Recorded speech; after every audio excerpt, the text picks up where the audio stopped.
नमस्कार दोस्तों, एक बार फिर स्वागत है हमारे चैनल AAYY स्टडी पॉइंट पर। आज हम 10th class high school Hindi का काव्य पाठ जो है वो स्टार्ट करेंगे। तो पहला चैप्टर जो है आपका वो है सूरदास। ठीक है, सूरदास ने सूरसागर ग्रंथ लिखा, उसमें से हमारे पाठ्य पुस्तक में ये लिया गया है।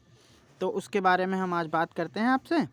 तो पहला जो इनका पद है वो है चरण कमल बंदों हरिराई। क्या है? चरण कमल बंदों हरिराई, जाकी कृपा पंगु गिरि लंघे, अंधे को सब कुछ दर्शाई, बहिरो सुने गूंग पुनि बोले, रंक चले सिर छत्र धराई, सूरदास स्वामी करुणा में, बार बार बंदों तिहि पाई। यहाँ पर कुछ मिस्टेक है लिखने में, बंदों तिहि पाई।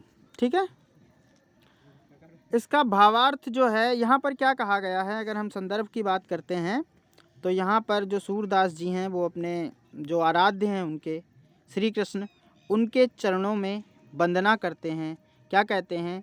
चरण कमल बंदों हरिराई, हे ईश्वर मैं आपके चरण कमल रूपी चरणों की वंदना करता हूँ।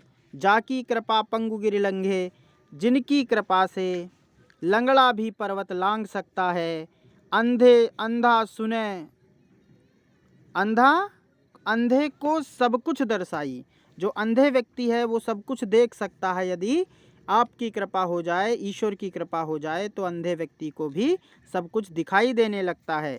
बहिरो सुने गूंग पुनि बोले, बहरा सुन सकता है और गूंगा पुनः बोलने लगता है आपकी कृपा से। रंक चले सिर छत्र धराई, रंक भिखारी को कहते हैं। एक भिखारी भी अगर आपकी कृपा हो जाए तो राजा बन सकता है। सूरदास स्वामी करुणामय, सूरदास कहते हैं मैं उन करुणामयी स्वामी की बार बार उनके चरणों में वंदना करता हूँ। अब हम नेक्स्ट देखते हैं। अभिगत गति कछु कहत न आवे, जो गूंगे मीठे फल को रस अंतर्गत ही पावे, परम स्वाद सब ही सुनिरंतर अमित तोष उपजावे, मन बानी को अगम अगोचर सो जाने जो पावे, रूप रेख गुण जाति जुगत बिन निरालंब कित धावे, सब विधि अगम विचारहि ताते, सूर सगुन पद गावे। तो यहाँ पर अभिगत गति, अभिगत मतलब निराकार ब्रह्म, उसकी जो गति है उसके बारे में आज तक कोई नहीं जान पाया। जैसे किस प्रकार नहीं जान सकते? जैसे जो गूंगे मीठे फल, जो गूंगा है वो मीठे फल का आनंद तो लेता है लेकिन वो किसी को बता नहीं सकता, वो अपने अंतरात्मा में ही धारण करता है, बस उसे आनंद तो आ जाता है लेकिन वो किसी के सामने ये नहीं कह सकता कि ये फल कितना मीठा था, क्योंकि वो बोल नहीं सकता। उसी प्रकार जो निराकार ब्रह्म है उनकी भी गति इसी प्रकार की है। परम स्वाद सबही सुनिरंतर, सभी के अंदर क्या है? परम स्वाद है। अमित तोष उपजावे, मतलब एक मिठास पैदा करता है। मन बानी को अगम अगोचर, मन और वाणी से जो अगम है, अगोचर है, सो जाने जो पावे, जो इसको जान लेता है वही इसको प्राप्त कर सकता है। अगम और अगोचर। रूप रेख गुण जाति जुगत बिन, रूप रेखा गुण जाति और जुगति लगाए बिना निरालंब कित धावे, निरालंब मतलब किसी सहारे के वो इधर उधर भटकता है। सब विधि अगम विचारहि ताते, इसलिए सारे विधियों में लोग इसको अगम ही कहते हैं। सूर सगुन पद गावें, सूरदास जी अपने सगुन के पद गाते हैं और अपने आराध्य श्री कृष्ण के प्रति अपना सानिध्य रखते हैं। धन्यवाद। अब आगे हम शुरू करते हैं। तीसरा पद है। किलकत कान घुटुरुवन आवत, मणिमय कनक नंद के आंगन बिंब पकड़िबे धावत, कबहू निरखि हरि आप छाह को, करसो पकरन चाहत, किलक हंसत राजत दोई दतिया, पुनि पुनि अति अवगाहत, कनक भूमि कर पग छाया यह उपमा इक राजति, करी करी प्रतिपद प्रतिमनि वसुधा, कमल बैठ की साजति, बाल दशा सुख निरखि जसोदा, पुनि पुनि नंद बुलावती, अचरा तरलय ढाकी सूर के, प्रभु को दूध पियावते। इसका मतलब है जो श्री कृष्ण के यहाँ पर संदर्भ क्या है, श्री कृष्ण के बाल रूप का वर्णन किया गया है, जो किलकारियाँ मारते हुए यशोदा नंद बाबा के आंगन में घूम रहे हैं, वो घुटनों के बल। ठीक है, कान्हा श्री कृष्ण जो हैं वो किलकारियाँ मारते हुए घुटनों के बल घूम रहे हैं। मणिमय कनक नंद के आंगन, बिंब पकड़िबे धावत। मणियों से युक्त, कनक माने सोना, मणि और सोना, कनक माने सोना होता है। नंद का जो आंगन है, नंद बाबा श्री कृष्ण के जो पिता हैं, उनके आंगन में क्या कर रहे हैं भगवान श्री कृष्ण? अपनी परछाई, बिंब माने परछाई को पकड़ने के लिए दौड़ रहे हैं। कबहु निरखि हरि आप छाह को, करसो पकड़न चाहत। कभी तो श्री कृष्ण अपनी छाया को देखकर उसको अपने हाथ से पकड़ने की कोशिश करते हैं। किलक हसत राजत दोय दतिया, पुनि पुनि अति अवगाहत। किलक, किलकारी मार कर जब श्री कृष्ण हंसते हैं तो उनके जो आगे के दो दांत हैं वो बहुत ही सुंदर लगते हैं। कनक भूमि कर पर कर पग छाया यह उपमा इक राजत। कनक भूमि, कनक भूमि सोने की भूमि पर, कर पग छाया हाथ और पैरों की जो छाया है, यह उपमा एक राजत, यह उपमा एक देखने लायक है, बहुत सुंदर है, अर्थात बहुत सुंदर है। करी करी प्रतिपद मनि प्रतिमन वसुधा, कमल बैठ की साजत।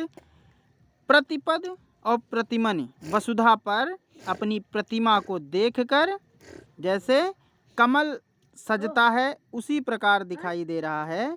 बाल दशा सुख निरख यशोदा, अपने बालक की यह दशा देखकर यशोदा मैया पुनि पुनि नंद बुलावत, बार बार नंद बाबा को बुलाती हैं और कहती हैं देखो मेरा लल्ला अपनी परछाई पकड़ रहा है। अचरा तरलय ढाकी, आंचल साड़ी के पल्लू के नीचे यशोदा मैया अपने लल्ला को, अपने श्री कृष्ण को अपने आंचल के नीचे ढककर सूर के प्रभु को दूध पियावत। सूरदास जी कहते हैं कि आंचल के नीचे ढककर मैया यशोदा श्री कृष्ण को अपने आंचल का दूध पिला रही हैं। अगला है आपका, श्री कृष्ण अपनी माँ से यशोदा से क्या कहते हैं कि मैं अपनी सब गाय चरई हूँ, प्रात होत बल के संग जई हूँ, तेरे कहे न रही हूँ। श्री कृष्ण जी कहते हैं अपनी माता से कि मैं भी अपनी गाय, जितनी गाय हैं उन सबको चराने के लिए जाऊंगा।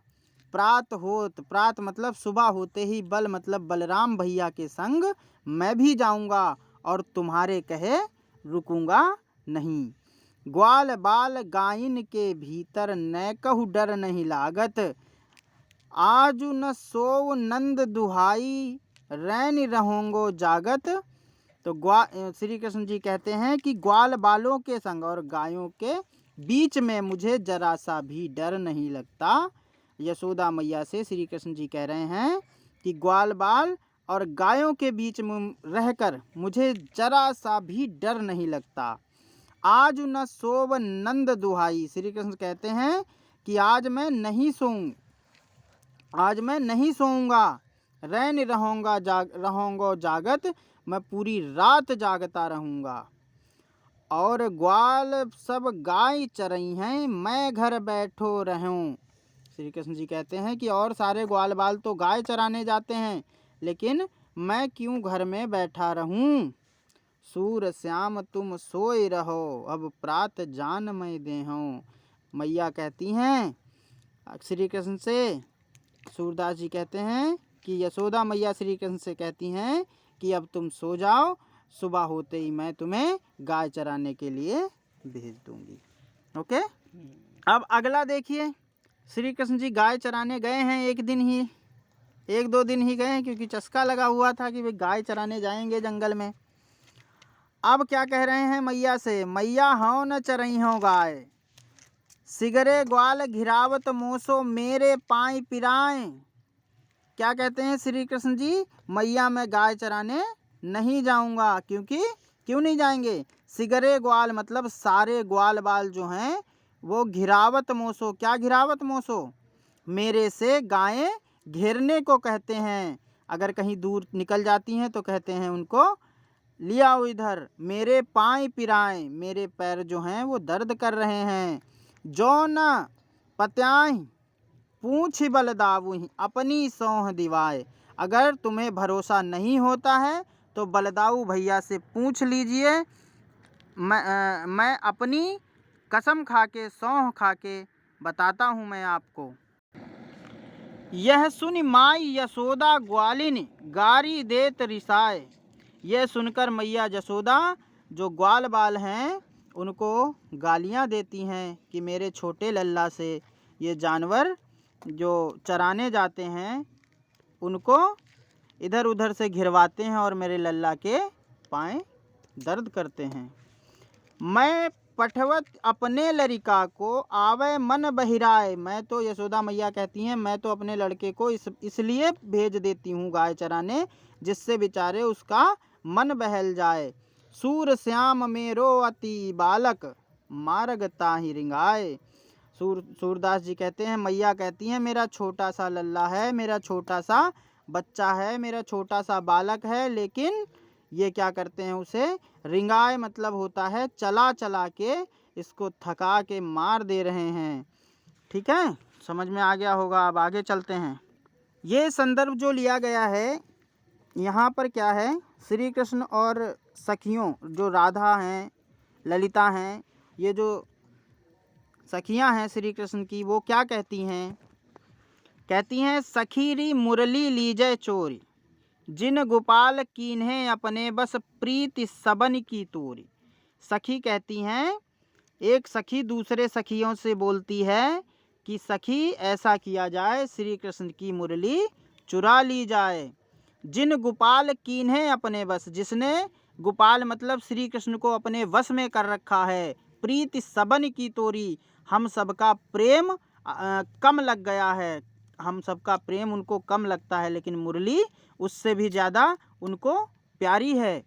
छिनैक घर भीतर निशिवासर धरत न कबहू छोरी। क्षण भर भी उसको घर के भीतर भी, दिन में रात में उसको कभी भी नीचे नहीं रखते हैं छोड़कर, अर्थात मुरली को हर समय श्री कृष्ण अपने पास ही रखते हैं, उसको कहीं अलग नहीं रखते, अपने से अलग नहीं रहने देते हैं। तो सखियों को, गोपियों को जलन हो रही है कि श्री कृष्ण मुझसे ज़्यादा प्रेम इस मुरली से करते हैं। कबहू न कबहू कर कबहू अधरनि कटि कबहू खोसत जोरी। कभी तो अपने हाथ में रखते हैं इस मुरली को, अधरन मतलब होंठ, कभी अपने होंठों से लगाकर बजाते हैं इसको। कटि कबहू खोसत जोरी, कभी कभी अपने कमर में इसको रख लेते हैं, जैसे कमर में घुसा के रख लेते हैं उस प्रकार से। ठीक है, ना जानो कछु मेली मोहिनी राखे अंग अंग भोरी। पता नहीं इसने कौन सा मोहनी जाल बिछा दिया है इस मुरली ने, जो इसे हर समय अपने अंग से लिपटाए रहते हैं। श्री कृष्ण जी अपने अंग से इस मुरली को हर समय लिपटाए रहते हैं। सूरदास प्रभु को मन सजनी बांध्यो राग की डोरी। सूरदास जी कहते हैं कि प्रभु ने उसको, जो मुरली है, उसको एक सजनी की तरह, अपनी प्रेमिका की तरह उससे प्रेम की डोर बांध के रखी है। ठीक है, समझ में आ गया होगा। अब हम दूसरा स्टार्ट करते हैं। ये जो प्रसंग लिया गया है, ये जो उद्धव हैं श्री कृष्ण के मित्र हैं। श्री कृष्ण उद्धव जी से कहते हैं, एक बार मथुरा में उद्धव जी श्री कृष्ण से मिलने गए तो श्री कृष्ण उदास बैठे हुए थे। तो उद्धव पूछते हैं कि भाई क्या हुआ, क्यों उदास हो। तो श्री कृष्ण जवाब देते हैं कि उद्धव मोहि ब्रज विसरत नाही, वृंदावन गोकुल वन उपवन सघन कुंज की छाही। प्रात समय माता जसुमति अरु नंद देख सुख पावत। उद्धव से श्री कृष्ण कहते हैं, हे उद्धव, मुझे ब्रज जो है मेरे से भुलाया नहीं जाता। वृंदावन गोकुल बन उपवन, सघन कुंज की छाही। वृंदावन गोकुल के वन और उपवन बाग बगीचे और वहाँ जो कुंजों की छाही थी वो हमसे भुलाई नहीं जाती है उद्धव। प्रात समय माता जसुमति और नंद देख सुख पावत। जब सुबह होती थी तो प्रातः काल में मैं अपनी माता और नंद बाबा को देखकर जो सुख प्राप्त करता था वो सुख यहाँ हमें नहीं मिल पा रहा है। माखन रोटी दह्यो सजायो, अतिहित साथ खवावत। मेरी मैया सुबह सुबह माखन रोटी लेके हमें बहुत ही प्रेम से खिलाती थी। गोपी ग्वाल बाल संग खेलत, सब दिन हंसत सिरात। गोपियों और ग्वाल बालों के संग मैं खेलता था और पूरा दिन मैं हंसता रहता था और प्रेम से उनके साथ खेल खेलता था। सूरदास धन धन ब्रजवासी, जिनस हित जदुजात। सूरदास जी कहते हैं, धन्य हैं ब्रज के निवासी, जिनके हित के बारे में आज श्री कृष्ण सोच रहे हैं, जिनको याद करके श्री कृष्ण रो रहे हैं। ठीक है, अगला देखते हैं 8वां।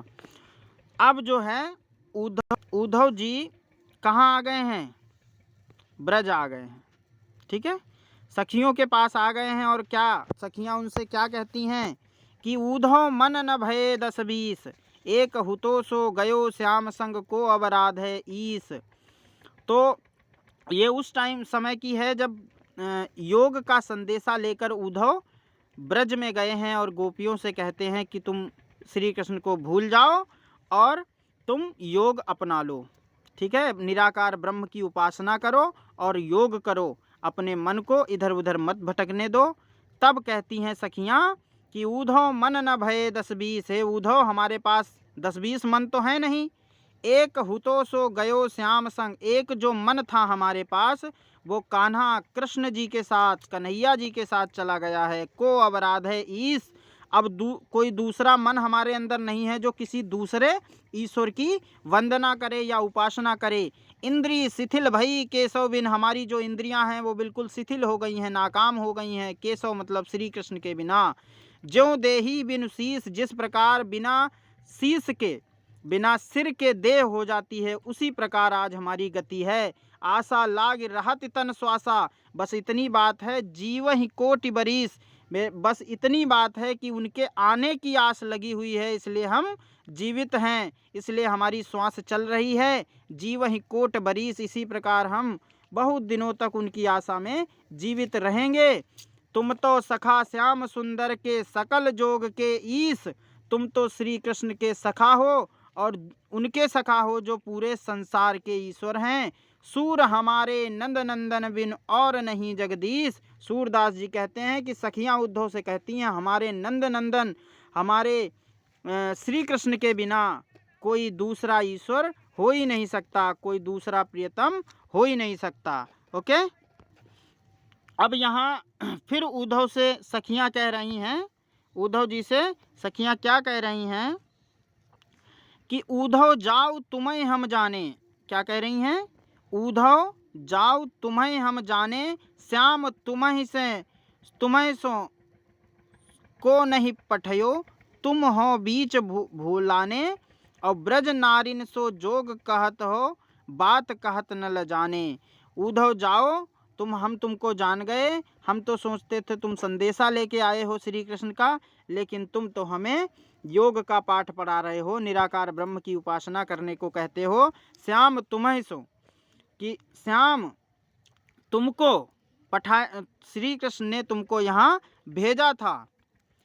तुम हो बीच भुलाने, तुम तो सब भुला के आ गए, जो उन्होंने कहा था वो तो तुमने कुछ हमसे कहा नहीं, बस तुम अपना ही निराकार ब्रह्म की उपासना और योग धारण करने की बात करते हो। ब्रज नारिन सो जोग कहत हो, ब्रज की नारियों से क्या कहते हो? जोग मतलब योग करने को कहते हो। बात कहत न ल जाने, तुम्हें यह बात कहते हुए लाज नहीं आती। बड़े लोग न विवेक तुम्हारे, ऐसे भये अयाने, तुम तो बड़े लोग हो, तुम्हारे अंदर तो विवेक होना चाहिए कि हम क्या कह रहे हैं। तुम तो अज्ञानी हो गए हो, अयाने मतलब अज्ञानी हो गए हो, अज्ञानियों जैसी बात कर रहे हो। हमसो कहीं लई हम सही के, हमसे कह दी तो हमने सह लई, हमसे ये बात कही तो हमने सह ली। जिय गुण लेह सयाने, अगर किसी और से कहते तो उनके तो प्राण ही निकल जाते। कह अबला कह दशा दिगंबर मस्ट करो पहचाने, कहाँ हम अबला हैं और कहाँ वो ईश्वर हैं, दिगंबर हैं। हम वो हमको क्यों पहचानेंगे अब। साच कहाँ तुमको अपनी सो, बूझत बात निदाने, मैं सत्य कह रही हूँ और अपनी बात का निदान पूछ रही हूँ, अपनी बात का निदान मैं तुमसे पूछ रही हूँ। सूर श्याम जब तुम्हें पठायो, सूरदास जी कहते हैं जब श्री कृष्ण ने तुम्हें यहाँ भेजा था तब न कहु मुस्काने, तब तुम जरा सा भी हंसे थे। अब हम आगे दूसरे वाले पद पे चलते हैं। अब यहाँ पर क्या है, वो जो सखियां हैं वो उद्धव जी से पूछ रही हैं। क्या पूछ रही हैं? निर्गुण कौन देश को वासी, हे निर्गुण तुम कौन देश के निवासी हो। जो निर्गुण हैं वो कौन देश के निवासी हैं। मधुकर कह समझाए सौह दे, मधुकर किसको कहा है? उद्धव जी को। मधुकर कहते हैं समझा कर, और सौह मतलब कसम खाकर। पूछत साँच न हासी, तुम सत्य पूछ रही हो या फिर हंसी में पूछ रही हो। को है जनक कौन है जननी, कौन नारी को दासी। ये जो निर्गुण ब्रह्म हैं इनके कौन पिता हैं। निर्गुण ब्रह्म कौन? निराकार ब्रह्म, ठीक है। इनके पिता कौन है और इनकी माता कौन है, इनकी नारी कौन है और इनकी दासी कौन है, ये पूछ रही हैं। किससे? मधुकर। मतलब यहाँ पर पेपर में पूछा जाता है मधुकर किसके लिए आया है तो मधुकर उद्धव जी के लिए आया है। कैसे बरन भेष है कैसो, किह रस में अभिलाषी। उनका वर्ण किस कैसा है, उनका रंग कैसा है, उनका भेष कैसा है। किह रस में अभिलाषी, और किस प्रकार के रस की वो अभिलाषा करते हैं। गावे गो पुनि कियो आपनो, जो रे करोगे गासी। मतलब ये है जो तुम कहोगे, मतलब पावोगे पुण्य कियो आपनो, जो तुम हमारे साथ करोगे वही पाओगे, ठीक है। सुनत मौन रहो बाबरी, सूर सबे मतिनासी। सूरदास जी कहते हैं जो बाबरी हैं, बाबरी कौन? उद्धव जी, इतनी बात सुनकर मौन हो गए और कुछ नहीं बोले, क्योंकि सखियां कहना चाहती थी कि तुम निर्गुण की उपासना करने की बात कर रहे हो, निराकार ब्रह्म की उपासना करने की बात कर रहे हो, ये तो बता दो उनके माँ बाप कौन है, उनका वर्ण कैसा है, वो किस किस रस की अभिलाषा करते हैं। तो ये बात सुनकर उद्धव मौन धारण कर लेते हैं। अब ये वहाँ का प्रसंग है जब उद्धव जो हैं वो जा रहे हैं वापस कहाँ?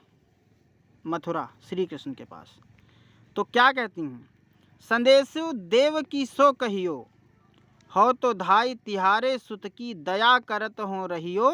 यद्यपि टेव तुम जानती उनकी, तौ मोहि कही आवे। संदेशो देव की सो कहियो, देव की कह रही है मेरा संदेशा कहना। क्या? हो तो धाई तिहारे सुत की, हम तो किससे? देवकी मैया से कहती हैं हमारा संदेशा कह देना। कौन कह रही हैं?